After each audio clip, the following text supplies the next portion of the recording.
afternoon and welcome.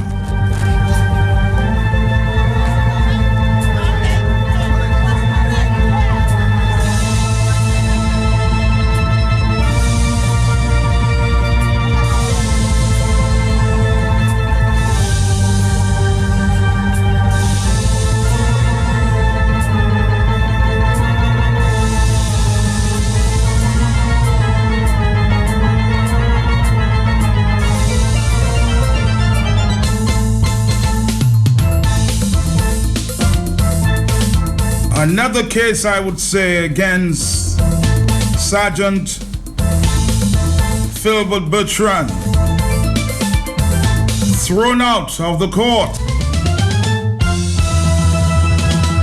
That would make it the second time. An high-profile matter against Mr. Philbert. Thrown out. Kala John Baptist, good afternoon to you. Hi, Matt. Good afternoon to you. Good afternoon to your many listeners. And as we await, sometimes you have to keep the people waiting a bit for the big one. But we have another one taking place at the Magistrates Court in Roseau, Matt, where this matter involving the Robins, and that matter was taking place at the Magistrates Court in Roseau before Magistrate Asquith Riviere.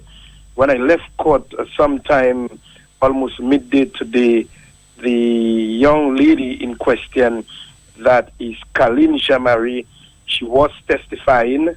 She was putting forward her evidence, and I would think she was almost through, and then to be cross-examined by the lawyer for the Robinsons, or the Robins, that is.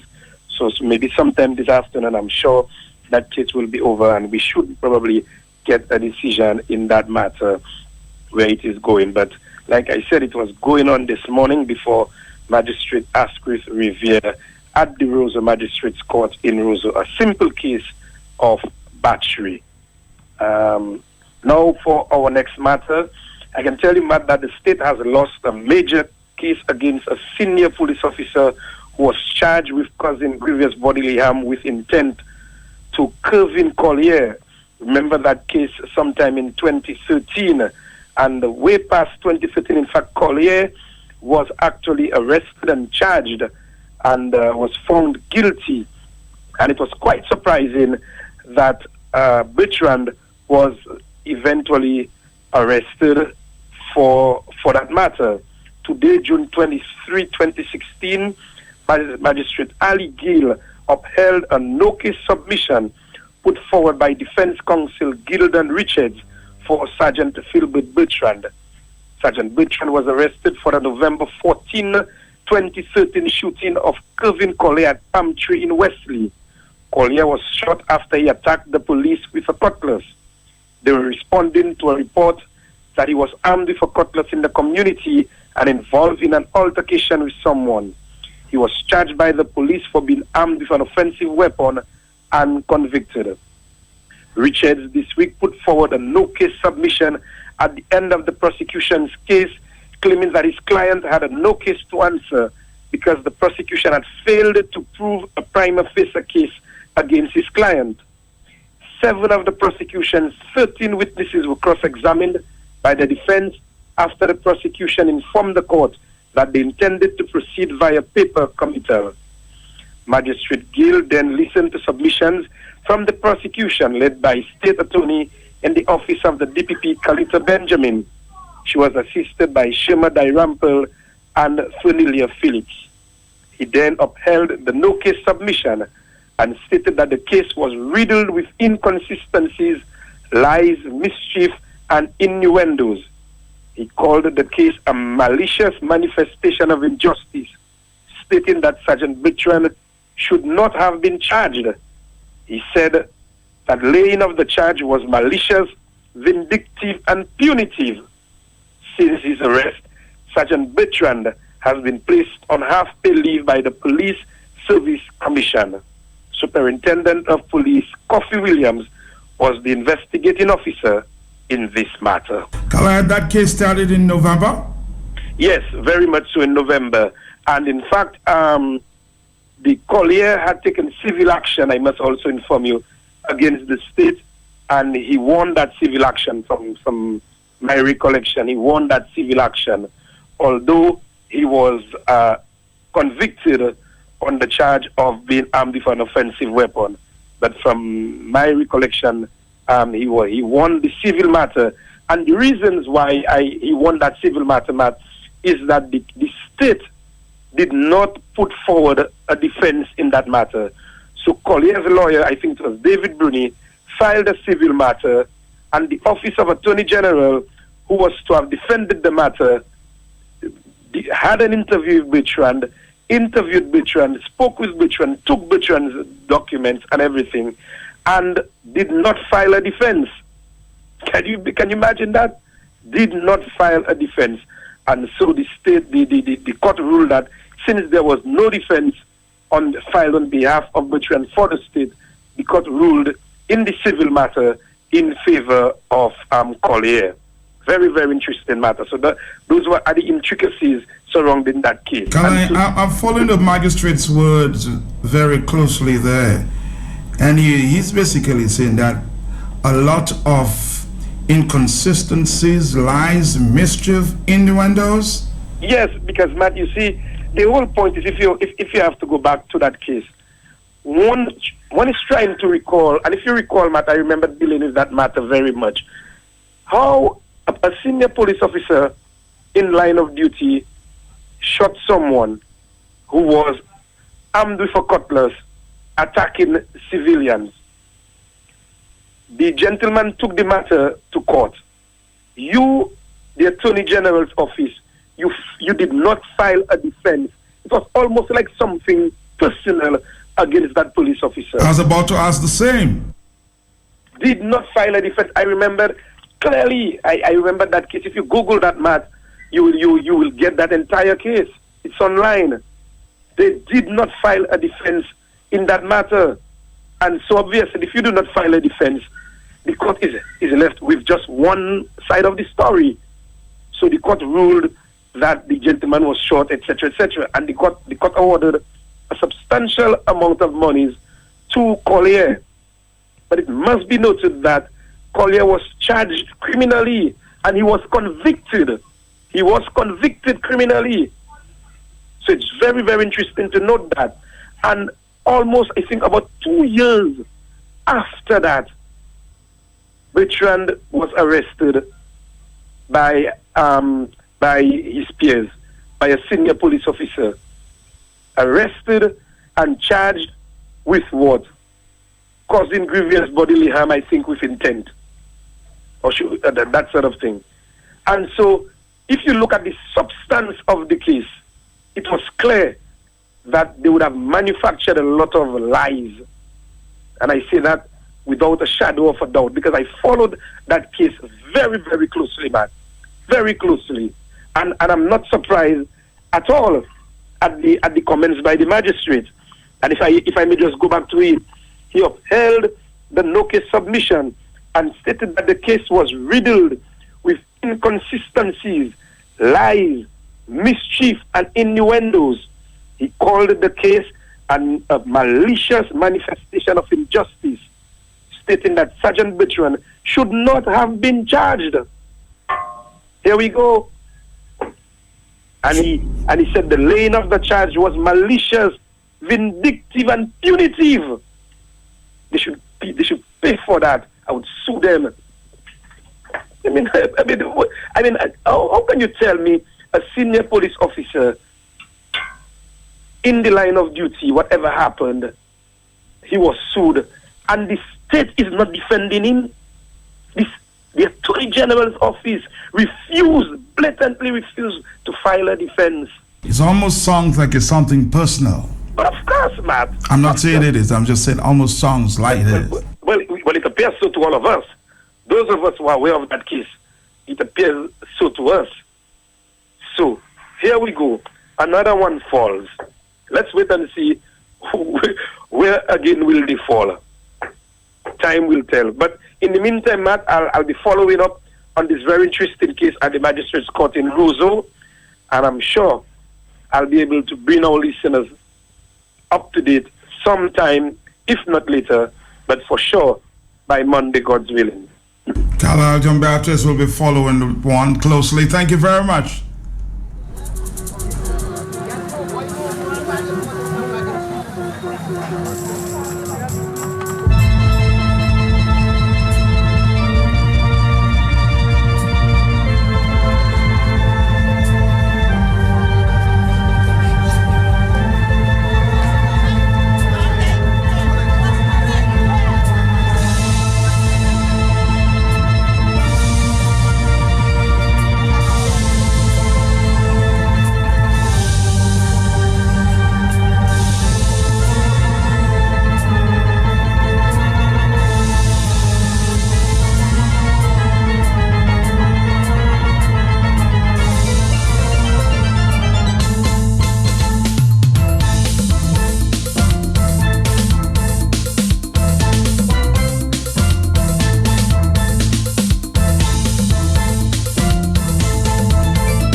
I'm reading on the DNO that in light of the economic situation in Venezuela, the St. Lucian government, through the Ministry of Education, has decided to return 22 medical students home. Permanent Secretary Esther Brathwaite said that the welfare of the student is a top priority of St. Lucia, and it was therefore imperative that the students be returned home. Brathwaite said in a press statement on Thursday that the students will be allowed to continue their studies as alternative arrangements are being put in place.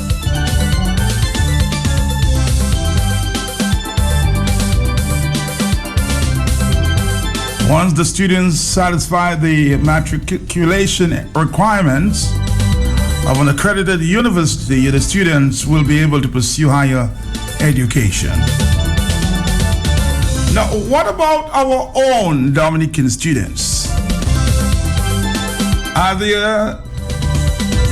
the only ones not experiencing problems?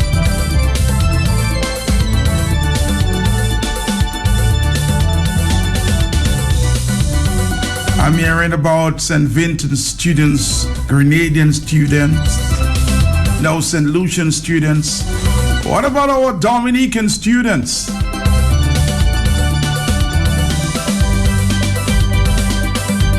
I hope it's just not too much pride. Hello, talk to me. Matt, good afternoon to you. Yes. And good afternoon to your listeners. Matt, why the Attorney General and the state is not standing behind Mr. Bertrand when Mr. Bertrand was on duty? there is a lot of questions. But that was long gone because the case is over. They threw it out today. They threw the case. Yeah, Mr. Bertrand won. The magistrate said, makes no sense. It's like, you have something personal against Mr. Bertrand. So technically, I see it as an embarrassment to the Attorney General. Yes. He has to be embarrassed, he and his ministry. And I commend Mr. Bertrand. He is a hardworking police officer, one who have always put himself to put his best foot forward, man. This is a man who has, the police force really need this man, And the state is playing that kind of a thing with the life of this man.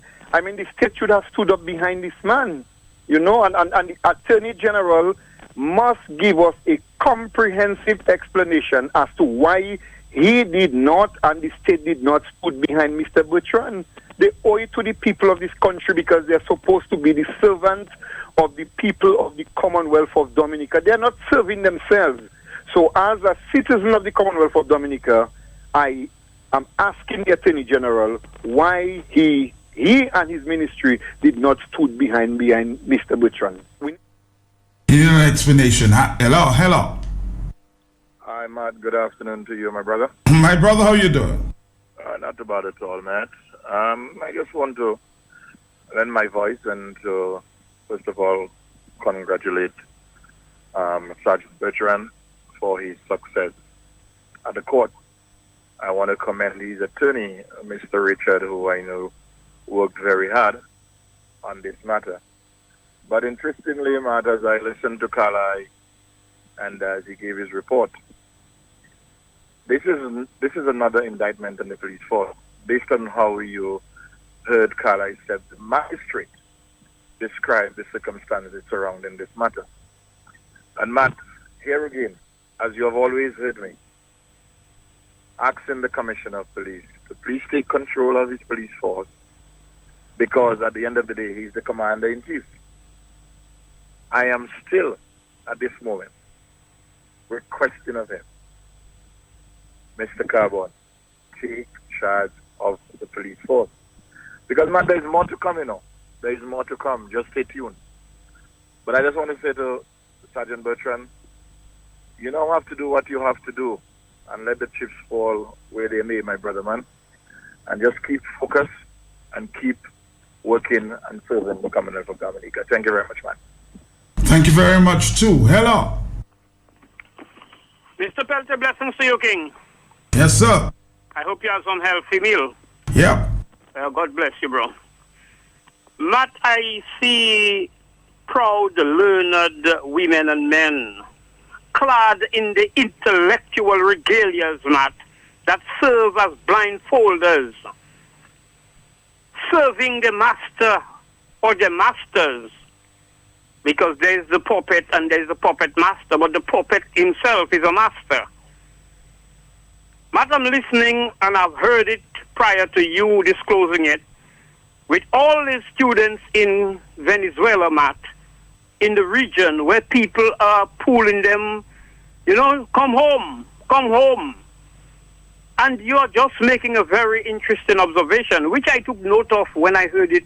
I don't know if it's Grenada or one of these Caribbean countries, I heard it on the news, were recalling their students that are studying in Venezuela. And in Dominica, not a pin that is being dropped. Could it be that we are irrelevant and insignificant, Matt? We are of no consequence. So the powers that be, remember when Mr. Linton made mention about it's $1 million for us to give to the Venezuelans. Can you recall that, Matt? Yeah, and I could recall the reaction to it as well. The ambassador, came and took umbrage and figured out, blah, blah, blah, blah. That level of... In other words, that they're not hungry, Yeah, they're not hungry. That is not about being proud, Matt. That's about being brutal. And the ambassador figure out, I'm not going to allow... And you see, I have a thing using, Matt, I am a nobody. But I talk about the perceived expectation of or in engagement. So you'll say Roosevelt carried that, tell him to say that, no, birds of a feather flock together. So he has to perceive that that's what Mr. Skerritt would like, or that's what the government of Dominica would like, because guess what?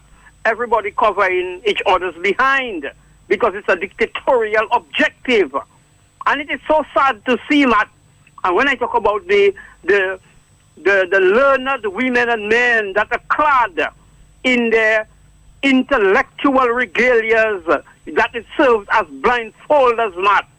Matt, who in Dominica, that's why sometimes I vex with you. I hear you say certain things, I'm really upset, and I say I will feel like choking, Matt, sometimes. And Carlisle and other people, contributors, hosts of programs. But who am I? Look at me, somebody want to choke me too. We all have our flaws, Matt. Exactly. Some people want to choke you too. Roosevelt, Skerritt, and Tony Astafans and the others to take Dominicans to hell before they could sound a whistle. Matt, come on, or they have the green card, then they know they can run away. What about those who can't run away? Well, that's the Wakai, the Wakai that cannot run away. Roosevelt will just have them on his plantation as slaves and just do what he wants with Dominica. What kind of people that would trade their country for a green card? Have a blessed day, bro. Have a blessed day yourself. We're taking a break. And we're coming back right after this. Turning your plus go transfer you have an pay every Milo, bonbon every Milo, pastries every Milo, hot Milo, cold Milo, anyhow you want it. Modi, you have one Milo every bonbon. Ou tete sala ou son BFM station pack house have. Ou kwa utan bien, when I did my investigations I found out c'est au bakery you kaki Milo's Bakery as you have all in Portsmouth where you have one pay bonbon every pastries, modu tout quality pay mastiff, big and small, sliced bread, burger bread, hot dog, any bread you want. Yes, get your great tasting bread. Delicious pastries and wonderful bonbons at Milo's Bakery, also Habol in Portsmouth. Où savent après-midi dit tout ça? Il y a les doubles de bakery à Saint-Chebomate. Car il est pour tout le monde. Bread and hot Milo on sale. Modi c'est pas Milo, c'est Milo's Bakery en Guatans. KFC's amazing wing promotion is back. For only $11, you can enjoy a winged snacker which includes 4 pieces of hot or barbecue wings, a regular fry, and a 16-ounce drink. Feeling a bit more hungry? For $21, indulge in our famous winged box. You get a savory, mouth-watering zinger sandwich, 3 pieces of hot or barbecue wings, 1 regular fry, and a 16-ounce drink. KFC remains committed in offering our customers with value meals at incredible prices. Check us out at kfcdominica.com and like us on Facebook. KFC, so good. KFC, so good. Nayat, Island Flex, and GX Sound is preparing the final exam. Calling all high school, college, and university students for the final exam schools or party. It all goes down on Friday, June 24th at the Harlem Plaza. Featuring music juggling by DJ Midian, DJ Shield, and more. Live on stage is Dominica's #1, the world's baddest booyah band, Mr. Benji N2O Tazzy, on front stage with Triple K Global. Triple K Global. 1, ready rhythm. 2, pause the rhythm. 1, go. 2, rhythm. Final exam Friday, June 24th at Harlem Plaza. Entrance only $20.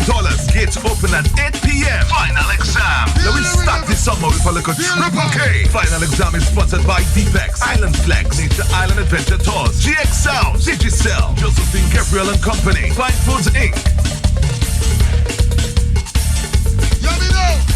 I love my day. Grand day.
got a message from King Dice. I guess he's gotten the news about what was discussed over the World Creole Festival.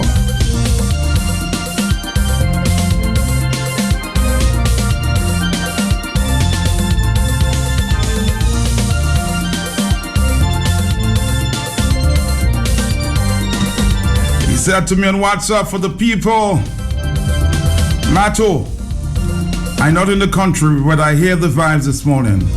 All I will say is, for the people that achieve something, give them the opportunity to eat whenever the opportunity presents itself.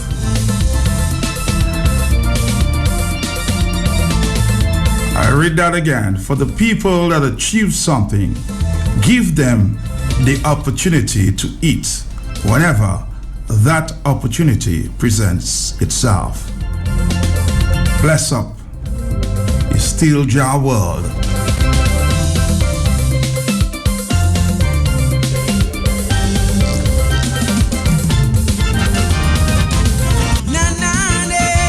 You're right about that. I see. It's still Jah world.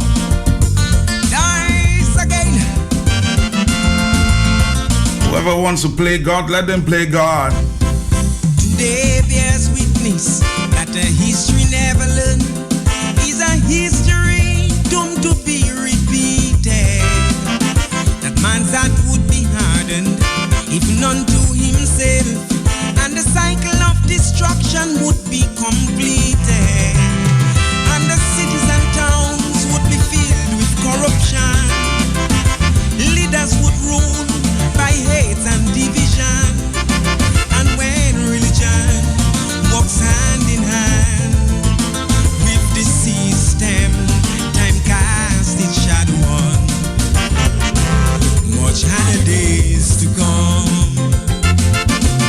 These are the days of darkness, low men in high office. Respect is lost even in schools. Whoa, whoa. These are the days when honesty, honor and integrity seems to be the treasures of a fool. Whoa, whoa. These are the days of deception. These are the days of destruction. If everything says these are the days, then these are the days. Whoa, whoa, these are the days. Whoa, whoa, whoa, whoa. Na na na na na na na.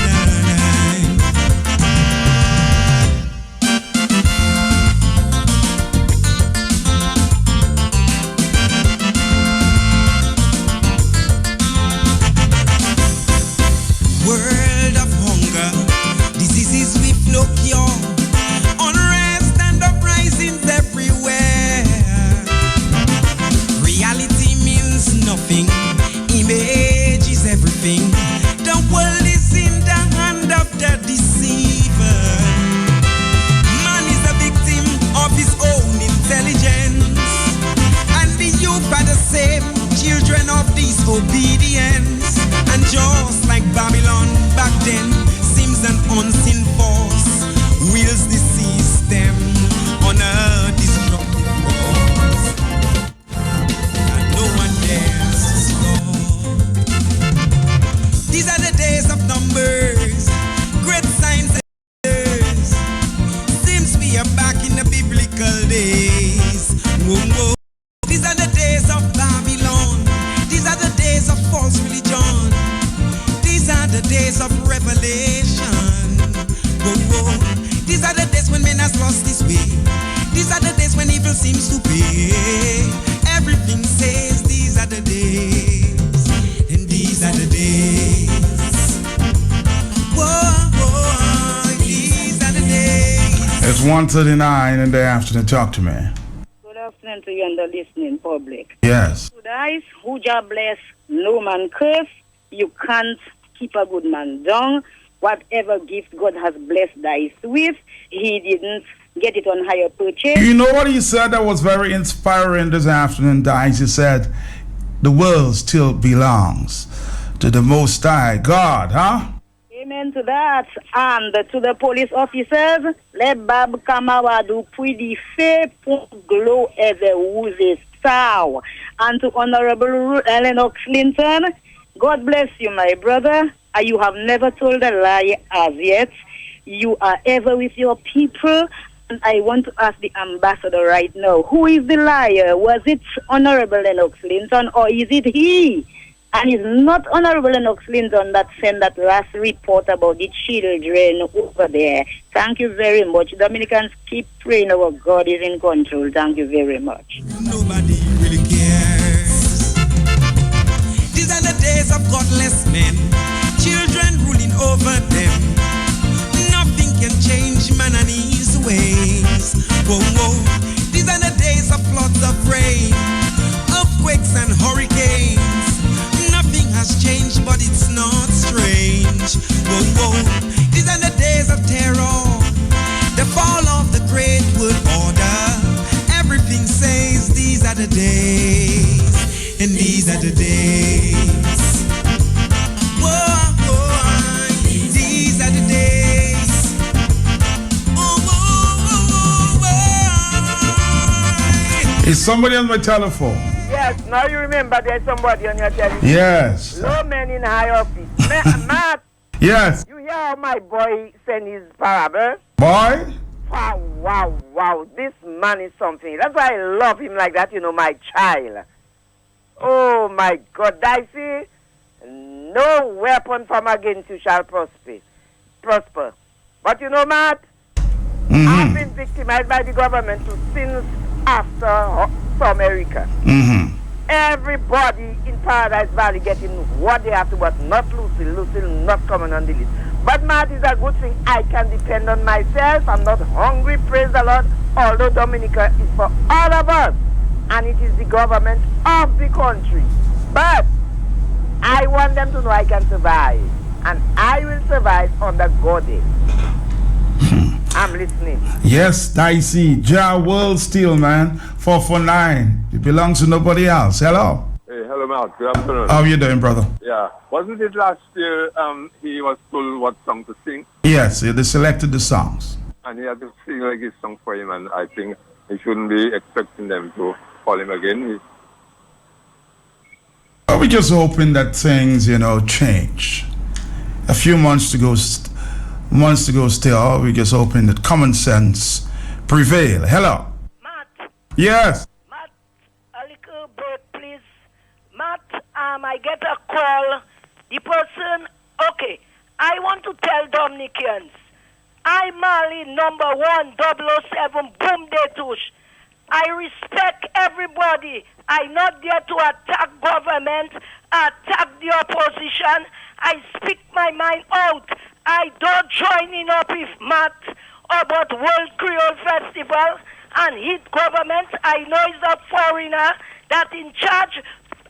Blue talk. I side blue. I side observer, and I'm not there to hit anybody. I know the government always assists by giving a change in the World Creole Festival, and I know he's a foreigner. So Dominican, whoever it is, please don't call my phone and say I side in Matt and them. I speak my mind out with respect, manners, and Matt know that the whole world. Marlon, you're a big woman. You can support who you want.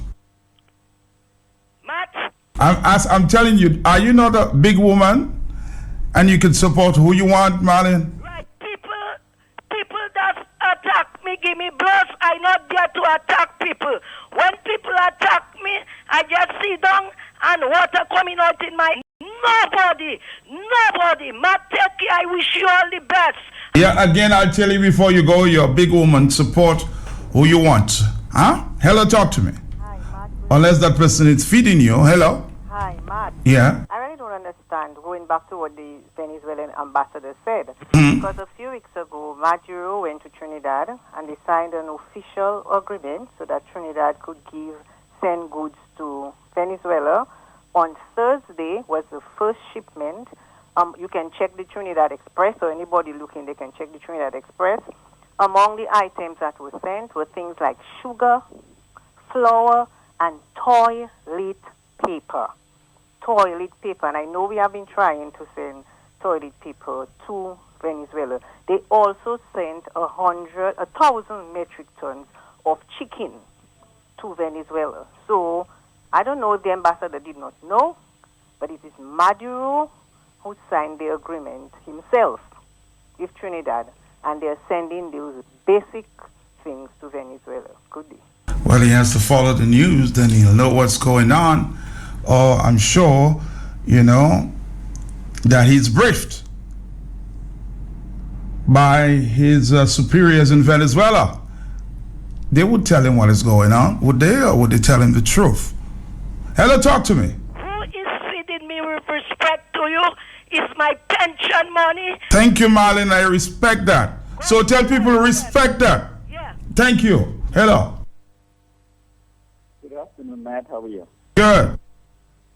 Good evening to your listening public. Matt, you all keep using correct political terms when you're talking about what passes for the Dominica Police Force. I respect that, Matt. But in my view, the Dominica Police Force has become the military arm of the Dominica Labour Party. Matt, you remember Germany under Hitler, Matt? When he established the SS, Matt, not even the generals in the army, private in the SS would take a general in the army to the mat. No judge, anything could go against the SS, Matt. But this is what Skerrit has converted the Dominica Police Force into. More shameful, Matt. It is those people who are supposed to be professionals, Matt, call themselves professionals and give the impression that they are police officers in the interest to protect law, protect the people and maintain peace and law and order. But they selectively maintain law and order. Up to this day, Matt, they cannot tell you what happened to the attempt on the life of Mr. Gunn Emmanuel. They cannot tell you what had happened to the attempt on the life of a police officer. We seem to forget, Matt, that they also firebombed a police officer who was at the time assigned to the Financial Intelligence Unit, Matt. Matt, we forget those things, Matt. Matt, we forget that the government used the SS unit to escort the Prime Minister's real estate attorney to court, Matt.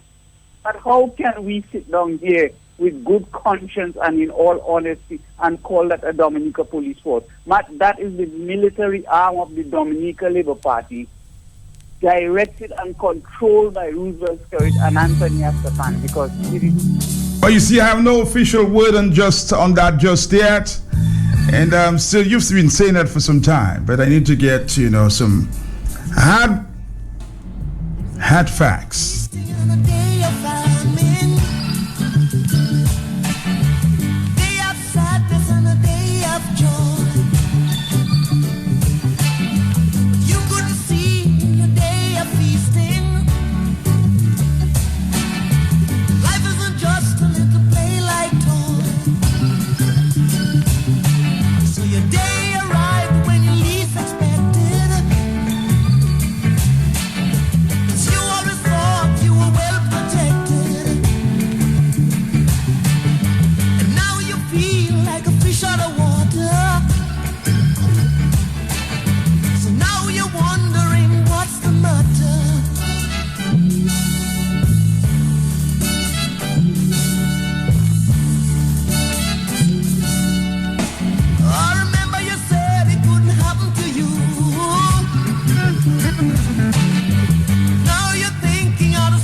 There's a little light in the tunnel in terms of an announcement. Banana growers experiencing difficulties with selling their Bananas are asked to bring their ripe fruit to the Melville Hall Bridge area this Saturday at 7 a.m. Plans and arrangements to get our bananas into the marketplace will be discussed. I'm talking to a senior farmer in the Margaret area. Mr. James, can you tell us anything about that? Yes, Matt. A number of banana growers in the northeast, and I suspect in other parts of the country as well, are experiencing extreme difficulty in getting their fruits out to the marketplace. And in fact, there are lots of ripe bananas, premature ripe bananas around now. And it has to do with the question of marketing and markets for fruit. So a number of farmers in the northeast have decided to bring attention and to bring some focus on this situation, that they will meet on Saturday morning at the area of the Melville Hall Bridge. They'll be bringing their bananas there because some of them tell me that they're getting some sales for it. Some people who have pigs are taking some of it. So we'll bring our fruit and together there on Saturday morning discuss some aspects of the marketing problems that we're having and how we can do whatever to deal with that situation, to sort of alleviate the situation. How bad is the situation, Mr. James? It's very bad. It's very bad. And Matt, one of the heart-rending things is a farmer, a young man, probably mid-20s, who decided to go into the banana business just recently. In fact, he got planting material from me and from others. And he's now in the desperate and destitute situation of where he's only able to sell about 4 or 5 boxes a time. And all the rest, or a lot of the rest of the bananas is right in his hand. That is so, it's fairly rampant in the area. And so we are seeking to come together to make a statement, but also, not just to make a statement, but to discuss what we can do to deal with this marketing situation, or lack of markets rather. You would know that a number of banana plantlets were given out some time ago. I think it was between 20,000 to 40,000. Now that these bananas are ready for market, there is a serious difficulty. Around the place, you will find a lot of bananas on the tree, ripening, in the plastic bags, ripening, and so on. So we're inviting the farmers. Some farmers have been discussing the matter, and they've decided to come together on Saturday morning, bring bananas, ripe bananas there at the Melville Hall Bridge, on the side of the road, and have a discussion. Thank you very much. Thank you. Thank you, Mr. James. We'll contact you again sometime on Saturday. Certainly on Saturday morning we should be in touch. Thank you. All right. We'll be talking they're asking all farmers to bring the bananas to that area there in Melville Hall area. And you will discuss the way forward. Hello. Yes, man. I have 2 things to say. This morning a man called you and he was trying to tell you he's not tired of listening to negative things. Talk. Why was he listening? If he knew it was negative talk, that's the question you should ask him. Another thing again I have to say. But I've been looking at news, like looking at CMC News at night. And I see Vivian Richard advertise with an ad for his country, inviting people to come to his country. That's beautiful to look at. One of those nights I sat down there and I saw an ad on the TV from Dominica. I seen a white woman jump in the water asking people to come to Dominica, beautiful Dominica. We are the Kalinago people we have there. Why couldn't they do that, Matt? I have a problem with that. We have Kalinago people in Dominica. They had them in the background and the white woman jumping in the water. Come to Dominica. You don't find that is nonsense? Have a blessed day. Bye-bye. Thank you very much. It's your opinion. Where you'll say, well, if she is going to Dominica, I will go to Dominica too. You can look at it at that angle. Hello. Yes, Matt. How are you doing, my brother? I'm good. I feel good too, man. I want to thank Brother Edison James for this initiative. And I want to talk to the patriots, like even Blessings and the others who are kind of feeling down and always look around, man. You know, some good things are happening. Even Marlene is supporting the movement right now. You know what I'm saying? So the things are happening. You know, the farmers getting together, the people of Marigot moving up. You know, we're gonna have something in Roseau happening. So there's a lot of things happening. You can't just expect it to happen overnight. And I want the folks to really start feeling more positive. You know. And know that we know the thing moving forward. It takes a little while, but we're gonna get there. You know, we're gonna get there. Peace and blessings, my brother. Blessings to you too, my brother. We're taking a break and we're coming back. Nayat, Island Flex, and GX Sound is preparing the final exam. Calling all high school, college, and university students for the final exam school zone party. It all goes down on Friday, June 24th at the Harlem Plaza. Featuring music juggling by DJ Midian, DJ Shield, and more. Live on stage is Dominica's #1, the world's baddest booyah band, Mr. Benji N2O Tazzy, on front stage with Triple K Global. Triple K Global. One, ready rhythm. Two, pause the rhythm. One, two, rhythm up. Final exam Friday, June 24th at Harlem Plaza. Entrance only $20. Gates open at 8 p.m. Final exam. Now we start this summer with a little Triple K. Final exam is sponsored by Deepex, Island Flex, Nature Island Adventure Tours, GX Sound, Digicel, Josephine Gabriel and Company, Fine Foods Inc.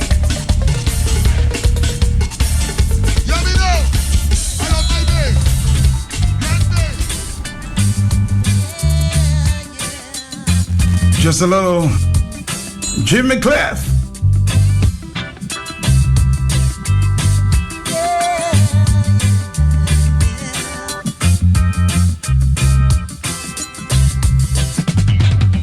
Hypocrite, you dirty hypocrite. You're gonna pay the price someday. Tell them, Jimmy, tell them. Hypocrites, all of you hypocrites. You're gonna pay the price someday. Words you speak from your mouth, but your heart is telling lies. Oh, hypocrite, you better watch out.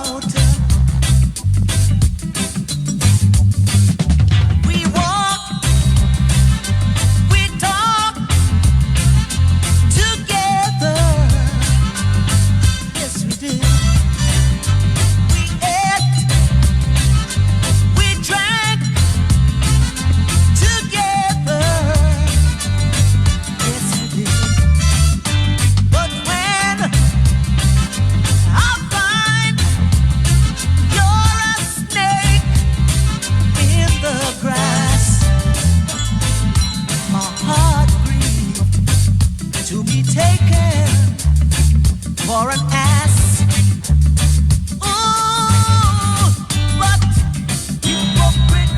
You must be taking me for an ass. Hello, talk to me. Jimmy Cliff, hello. Thanks for playing that Jimmy Cliff. How you doing? Let's fear no more. God said he shall provide our every need. He will not see us sit by the wayside and beg for bread. Marlene, stand up, be strong. Look yourself in the mirror. Say to yourself, my creator holds me here and he feeds me. You haven't got to sit down and cry, lady. It's time to get over that, my lady. Fear not, for God is in control. He takes care of us, not the government that's giving us food, you know, because all of us, God cut all of us mouth across. Thank you very much. Hello, talk to me, Craig. Yes, my brother, how you doing? Oh, yeah? Okay, Matt. I'm a farmer in the area, the Margaret catchment, and I just want to lend my voice to Mr. James. Mm-hmm. So I ask those farmers who have the bananas, because I myself have 4.5 acres, Matt, some of which I was given to by the government under that program. And all I am seeing is they just, staying ripening like old mangoes. So I've been feeding some pigs, and I'm asking the pig farmers to come to the market, because some of them have promised that even if they haven't got the money to pay us, but they'll give us a couple pounds of pig meat when they kill the pig. That's true. I want to invite all the big farmers to come around, and I want to invite all the farmers to bring the bananas. Let us, come together, as Mr. James said, to decide the way forward, because that's not good for us here, man. All right, thank you.